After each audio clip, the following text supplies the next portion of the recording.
Hi എല്ലാവർക്കും നമസ്കാരം. നമ്മുടെ പുതിയ വീഡിയോയിലേക്ക് സ്വാഗതം.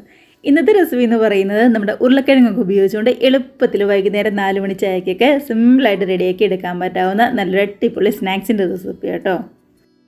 അപ്പോൾ നമ്മുടെ കുട്ടികൾ സ്കൂൾ വിട്ട് വരുമ്പോഴാണെന്നുണ്ടെങ്കിലും അല്ലാന്നുണ്ടെങ്കിൽ വൈകുന്നേരം നല്ല മഴയൊക്കെ ഉള്ള സമയത്താണെന്നുണ്ടെങ്കിലും ഇതേപോലെ വെറുതെ ഇരുന്നൊന്ന് കഴിക്കാനായിട്ട് നല്ല അടിപൊളി സ്നാക്സാണ്. നല്ല ചൂട് ചായയും അതേപോലെ തന്നെ ഒരു സോസൊക്കെ ഉണ്ടെന്നുണ്ടെങ്കിൽ സൂപ്പറായിരിക്കും. അപ്പോൾ ഒരുപാട് സമയമൊന്നുമില്ലാതെ എളുപ്പത്തിൽ റെഡിയാക്കി എടുക്കാൻ പറ്റാവുന്ന ഈ സ്നാക്സ് എല്ലാവരും തയ്യാറാക്കി നോക്കുക. കമൻസൊക്കെ ആണെന്നുണ്ടെങ്കിലും മറക്കാതെ അറിയിക്കുക കേട്ടോ. നമുക്ക് കണ്ടു നോക്കിയാലോ എങ്ങനെയാണ് നമ്മുടെ അടിപൊളി സ്നാക്സ് റെഡിയാക്കുന്നതെന്ന്.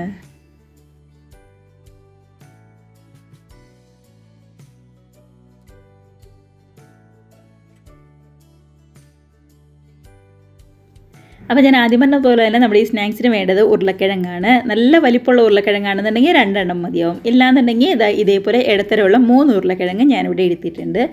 അപ്പോൾ ഈ എടുത്ത് വെച്ചിരിക്കുന്ന ഉരുളക്കിഴങ്ങൊക്കെയും ഇതിൻ്റെ തൊലി കളഞ്ഞ് നന്നായിട്ട് തന്നെ ഒന്ന് ഗ്രേറ്റ് ചെയ്തെടുക്കലാണ് ചെയ്യേണ്ടത്. ഞാനിവിടെ മറ്റൊരു പാത്രത്തിൽ കുറച്ച് വെള്ളവും കൂടി എടുത്ത് വെച്ചിട്ടുണ്ട്. അപ്പോൾ ഈ വെള്ളത്തിലേക്കാണ് നമ്മളൊരു ഗ്രേറ്റർ ഉപയോഗിച്ച് ഗ്രേറ്റ് ചെയ്ത് നമ്മൾ ഇടുന്നത് കേട്ടോ. കണ്ടതാ ഇതേപോലെ ചെറുതായിട്ട് തീരെ എന്താ പറയുക ഹോൾ തീരെ കുറഞ്ഞ ഗ്രേറ്റർ ഉപയോഗിച്ച് ഇതേപോലെ ഗ്രേറ്റ് ചെയ്തെടുക്കുകയാണ് നമ്മൾ ചെയ്യുന്നത് കേട്ടോ. അപ്പോൾ നീളത്തിൽ ഒട്ടും നനക്കാനോ ഇല്ലാതെ നമ്മുടെ ഉരുളക്കിഴങ്ങ് നമുക്ക് കിട്ടും. ഒരുപാട് കനത്തിലായി പോയി കഴിഞ്ഞാൽ അത്ര നന്നായിട്ട് നമ്മുടെ സ്നാക്സ് ഇരിക്കില്ല കേട്ടോ. അപ്പോൾ എടുത്ത് വെച്ചിരിക്കുന്ന 3 ഉരുളക്കിഴങ്ങും തൊലി കളഞ്ഞ് ഇതേപോലെ ഗ്രേറ്റ് ചെയ്ത് നമ്മൾ വെള്ളത്തിലേക്ക് അങ്ങ് മാറ്റി കൊടുത്തിട്ടുണ്ട്. അപ്പോൾ ഇങ്ങനെ വെള്ളത്തിലേക്ക് മാറ്റി കൊടുക്കുകയാണെങ്കിൽ ഉരുളക്കിഴങ്ങിൽ പെട്ടെന്നൊന്നും കറിയൊന്നും പിടിക്കില്ല കേട്ടോ. കണ്ടത് തീരെ കനം കുറഞ്ഞ് നല്ല നൈസായിട്ട് നീളത്തിൽ തന്നെ നമുക്കിവിടെ അരിഞ്ഞ് കിട്ടിയിട്ടുണ്ട്. അപ്പോൾ ഇനിയിപ്പോൾ ചെയ്യുന്നത് ഈ ഉരുളക്കിഴങ്ങ് ഈ വെള്ളത്തിൽ നിന്ന് മാറ്റി വേറൊരു വെള്ളത്തിൽ 2-3 തവണ നന്നായിട്ട് തന്നെ ഒന്ന് കഴുകി എടുക്കുകയാണ് ചെയ്യുന്നത്. അപ്പോൾ ഞാനിത് നമ്മുടെ ഉരുളക്കിഴങ്ങൊക്കെ 2-3 തവണ നന്നായിട്ട് വെള്ളത്തിൽ ശരിക്കും കഴുകി ശരിക്കും അങ്ങ് പിഴിഞ്ഞ് ആ കറയൊക്കെ നന്നായിട്ട് കളഞ്ഞെടുത്തിരിക്കുന്നത് കേട്ടോ. അപ്പോൾ അത് നമുക്ക് വേറൊരു മിക്സിംഗ് ബൗളിലേക്ക് അങ്ങ് മാറ്റി കൊടുക്കാം. ശരിക്കും 2-3 തവണ നന്നായിട്ട് തന്നെ ഒന്ന് കഴുകിയെടുക്കണം കേട്ടോ. അപ്പോഴാണ് ശരിക്കും ആ കറയൊക്കെ പോയിട്ട് ഇതേപോലെ നന്നായിട്ട് തന്നെ കിട്ടുകയുള്ളൂ. ശരിക്കും വെള്ളം പിഴിഞ്ഞ് കളഞ്ഞ് വെച്ചിരിക്കുന്നതാണ്. ഇനിയിപ്പോൾ ഇതിനകത്തേക്ക് നമുക്ക് കുറച്ച് പൊടികളൊക്കെ ചേർത്ത് കൊടുക്കാം. അപ്പോൾ ആദ്യം തന്നെ വേണ്ടത് കുറച്ച് മഞ്ഞൾപ്പൊടിയാണ്. ഒരുപാടൊന്നും വേണ്ട, ഒരു 1/4 ടീസ്പൂൺ അത്ര മാത്രം മതി. അപ്പോൾ നമ്മൾ എടുത്തിരിക്കുന്ന ഉരുളക്കിഴങ്ങിൻ്റെ അളവ് നോക്കിയിട്ട് വേണം പൊടികൾ ഏത് തന്നെയാണെങ്കിലും ചേർത്ത് കൊടുക്കാനായിട്ട്. ഞാനിപ്പോൾ മീഡിയം സൈസുള്ള 3 ഉരുളക്കിഴങ്ങിന് 1/2 ടീസ്പൂൺ മഞ്ഞൾപ്പൊടി, അതേപോലെ തന്നെ ഒരു 3/4 ടീസ്പൂൺ എടുത്ത് കാശ്മീരി റെഡ് ചില്ലി, 1/2 ടീസ്പൂൺ നമ്മുടെ ഗരം മസാലയും കൂടി ചേർത്ത് കൊടുക്കുന്നുണ്ട്. ഇനി ഇതിനകത്തേക്ക് വേണ്ടത് നമ്മുടെ ചെറിയ ജീരകമാണ്. ചെറിയ ജീരകം ഇല്ലാന്നുണ്ടെങ്കിൽ നമ്മുടെ ചെറിയ ജീരകത്തിൻ്റെ പൊടി ചേർത്ത് കൊടുത്താലും മതിയാവും. ഒരുപാടൊന്നും വേണ്ട, ഒരു 1/4 ടീസ്പൂൺ. പിന്നെ കാണാൻ നല്ലൊരു ഭംഗിക്ക് വേണ്ടി വറ്റൽമുളക് നല്ലപോലെ തന്നെ ചതച്ചെടുത്ത് നമ്മുടെ ചില്ലി ഫ്ലേക്സ് ഉണ്ടല്ലോ അതും കൂടി ചേർത്ത് കൊടുക്കാം. ആവശ്യത്തിന് ഉപ്പും അതേപോലെ തന്നെ കുറച്ച് കായത്തിൻ്റെ പൊടിയും കൂടി ചേർത്ത് കൊടുക്കുന്നുണ്ട്. അപ്പോൾ ഈ കായത്തിൻ്റെ പൊടിയും കൂടി ചേർത്ത് കൊടുക്കുമ്പോൾ ചെറിയൊരു എരിവും അതേപോലെ തന്നെ ഒരു പ്രത്യേക ടേസ്റ്റും ഉണ്ടാവും കേട്ടോ. ഇനി ഇതിലേക്ക് ഒരു ചെറിയൊരു പിടി മല്ലിയിലയോ അല്ലാന്നുണ്ടെങ്കിൽ കറിവേപ്പിലയോ നമുക്ക് ചേർത്ത് കൊടുക്കാം. നമ്മൾ എടുക്കുന്ന കറിവേപ്പിലയോ അല്ലാന്നുണ്ടെങ്കിൽ മല്ലിയിലയോ ആണെന്നുണ്ടെങ്കിലും ഇതേപോലെ നല്ല ഫ്രഷ് ആയിട്ടുള്ളത് എടുക്കാനായിട്ട് ശ്രദ്ധിക്കണം കേട്ടോ. ഇനിയിപ്പോൾ എരിവിന് വേണ്ടി 2 പച്ചമുളക് ചെറുതായിട്ട് കട്ട് ചെയ്തും കൂടി ചേർത്ത് കൊടുക്കാം. ഇനി ഇതെല്ലാം കൂടി കൈവച്ച് നന്നായിട്ട് തന്നെ നമുക്കൊന്ന് മിക്സ് ചെയ്തെടുക്കാം. അപ്പോൾ നമ്മുടെ ആ മുളക് പൊടിയും മഞ്ഞൾപ്പൊടിയും എല്ലാം ഉരുളക്കിഴങ്ങിലേക്ക് നന്നായിട്ട് തന്നെ ഒന്ന് പിടിച്ച് വരണം.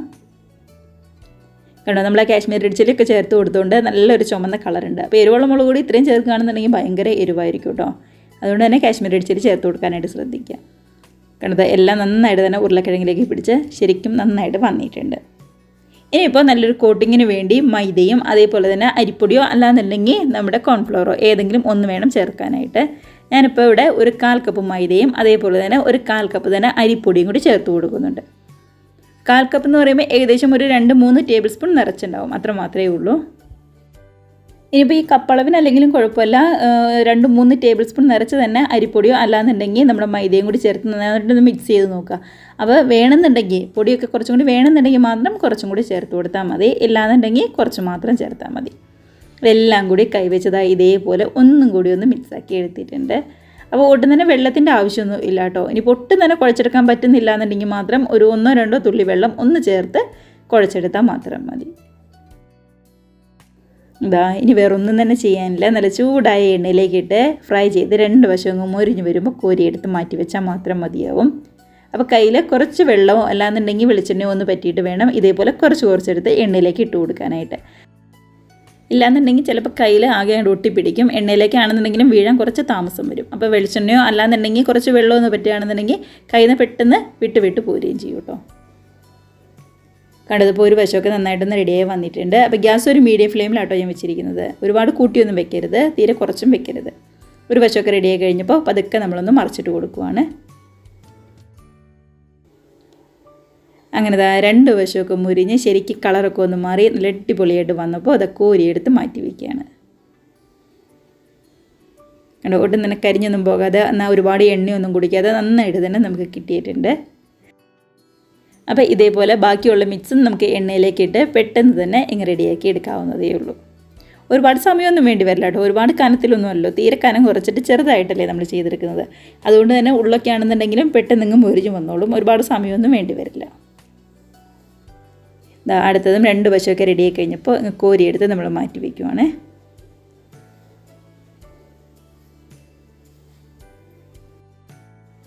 അങ്ങനെ 2-3 ഉരുളക്കിഴങ്ങിൽ നിന്ന് അത്യാവശ്യം വലിപ്പമുള്ള ഒരു പ്ലേറ്റ് നിറയെ കുട്ടി സ്നാക്സ് നമുക്ക് കിട്ടിയിട്ടുണ്ട്. കണ്ടത് ഈ ഒരു വലിപ്പത്തിലുള്ള സ്നാക്സാണ്. ഒരുപാട് കനമൊന്നുമില്ലാതെ പാകത്തിനാണ് നമുക്ക് കിട്ടിയിരിക്കുന്നത്.